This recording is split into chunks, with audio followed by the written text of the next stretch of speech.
Alhamdulillah pada sore hari ini kita bisa kembali bersilaturahim. Tadi sudah mendengarkan beberapa paparan dan kali ini acaranya sosialisasi peraturan daerah. Jadi sebagaimana Bapak Ibu ketahui, salah satu tugas anggota DPRD adalah menyusun perda dan sekarang perdanya disosialisasikan. Salah satu perdanya namanya Perda nomor 1 tahun 2021 tentang fasilitasi penyelenggaraan pesantren. Jadi alhamdulillah kita punya pesantren. Kalau kita nggak punya pesantren, wah repot. Ya. Sudah lama kita mungkin hilang ya dari percaturan kehidupan berbangsa bernegara. Ya. Karena sekarang luar biasa ya serangan kepada umat Islam. Selain yang tadi disampaikan ya saudara-saudara kita di Gaza, luar biasa ya. Jadi mereka targetnya memang tidak menyisakan, mau dihabiskan sekarang, maunya gitu. Tapi karena hadisnya justru akan datang satu masa di mana Yahudi itu akan dikejar-kejar gitu ya. Yahudi akan dikejar-kejar sampai batu juga membocorkan posisi. Wahai Abdullah, ini ada Yahudi, bunuh dia gitu kan ya. Jadi siga nama insya Allah tidak akan lama lagi justru Yahudi yang akan dihabisi begitu insya Allah. Insya Allah. Ya.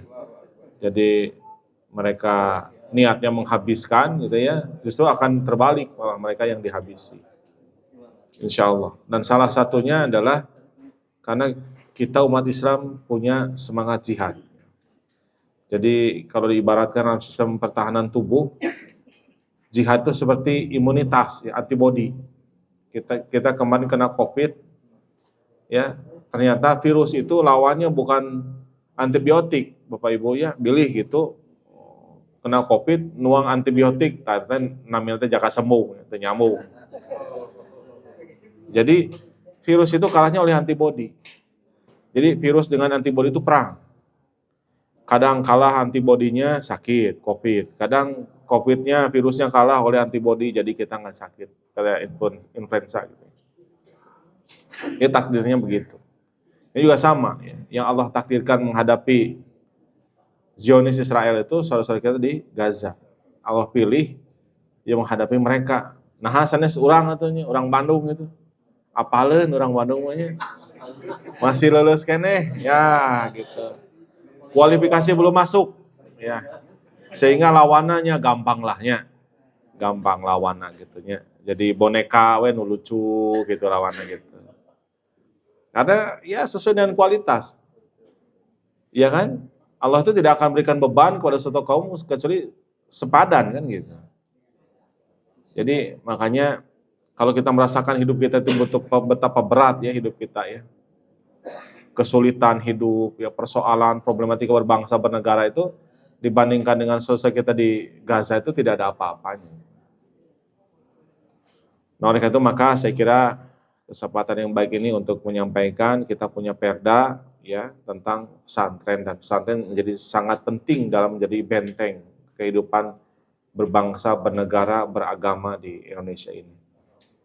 Serangan kepada Islam tentu saja Bapak Ibu sudah sangat memahami dengan Gozul Fikri, dengan LGBT, ya, dengan free sex, free life gitu ya, dan itu menyerang kepada anak-anak kita di daerah-daerah tertentu yang mungkin kita nggak kebayang ya, di Garut, di Tasik, di Cianjur itu pengikut LGBT itu sudah 3.000, 4.000, 5.000. Jadi bukan 1-2 orang, bukan, tapi sudah ribuan. Dan mereka terus akan ya mencari mangsa korban berikutnya. Sehingga kalau kita tidak menyikapi dengan mental pejuang, saya kira berat, nggak akan tersisa habis. Seperti buih di lautan, seperti sampah yang hanyut, ya terbawa oleh air bah. Gitu. Nah ini upaya dari pemerintah provinsi, sebetulnya sudah dari tahun 2018-2023 ya diupayakan, tapi nggak berhasil ya dibahas. Sempat ditarik lagi ya dalam sidang paripurna, tapi kemudian dilanjutkan 2020 dan alhamdulillah bisa ditetapkan. Jadi Bung Karno pernah mengatakan, sebetulnya corak Indonesia ini tergantung siapa yang mengisi DPR RI. Kalau yang mengisi DPR RI dari 575 itu adalah pejuang-pejuang Islam, pemuka-pemuka Islam, tokoh-tokoh Islam, maka Indonesia ini coraknya itu akan Islami gitu. Kalau sekarang kita merasakan Indonesia ini kok begini gitu. Itu karena isi DPR RI-nya orang-orang yang tidak suka kepada Islam.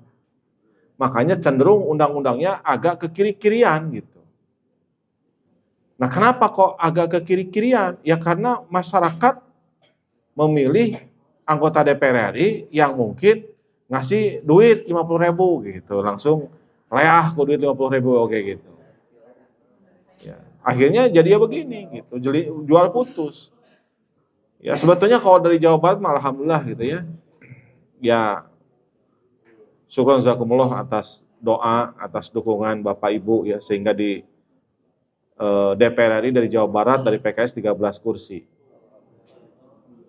2000, kemudian DPRD Provinsi 21 kursi. Kota Kabupaten se-Jawa Barat 177 kursi. Alhamdulillah.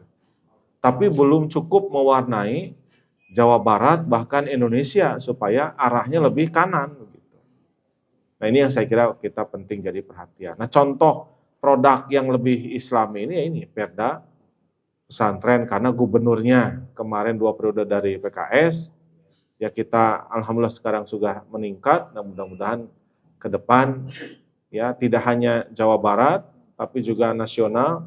Mudah-mudahan Pak Anies jadi presiden. Amin. Bersama Caimin mudah-mudahan dan PKS juga bertambah jumlahnya signifikan di DPR RI, DPD Provinsi Jawa Barat dan juga DPD Kota Kabupaten. Nah, dalam RPJMD 2018-2023 yaitu Perda nomor 8 tahun 2019 ya, maka disusun Properda 2019 dan sekarang RPJMD 2018-2023 sudah habis. Makanya diganti oleh RPD Rencana Pembangunan Daerah. Ini yang membuat Bapeda. Jadi kita menunggu besok 2024 ada gubernur yang baru sehingga buat RPJMD yang baru. Dan gubernurnya harus pro kepada Islam. Jangan sampai pro kepada yang lain-lain.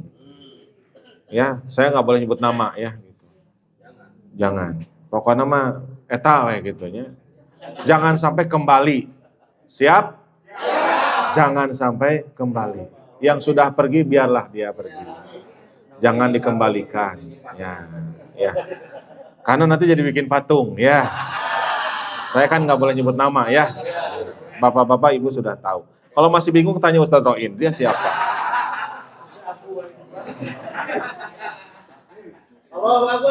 Allah. Nah, secara filosofis, sosiologis, dan yuridis, Perda ini berkontribusi penting dalam mewujudkan Islam yang rahmatan lil alamin dengan melahirkan insan beriman, berkarakter, cinta tanah air, dan berkemajuan. Memiliki peran nyata baik pergerakan dan perjuangan meraih kemerdekaan maupun pembangunan nasional dalam kerangka negara kesatuan Republik Indonesia. Jadi dari sejak kita merdeka sampai hari ini umat Islam itu betul mayoritas. Tapi belum mampu membangun Indonesia dengan cara yang lebih Islami. Kenapa begitu? Karena umat Islam sendiri tidak meyakini bahwa antara politik dengan Islam itu ada di ruang yang sama. Jadi justru berpikirnya ada di ruang yang berbeda. Islam di masjid, politik di restoran, kan itu nyambung. Harusnya di masjid Islam dan politik, di restoran juga Islam dan politik. Jadi yang salah itu ya umat Islam sendiri. Jadi jangan nunjuk orang lain. Makanya kan kita nunjuk kabatur hiji, ka urangna opat kan gitu. Jadi ini karena kita sendiri gitu ya. Jadi ini saya kira PR buat kita bersama.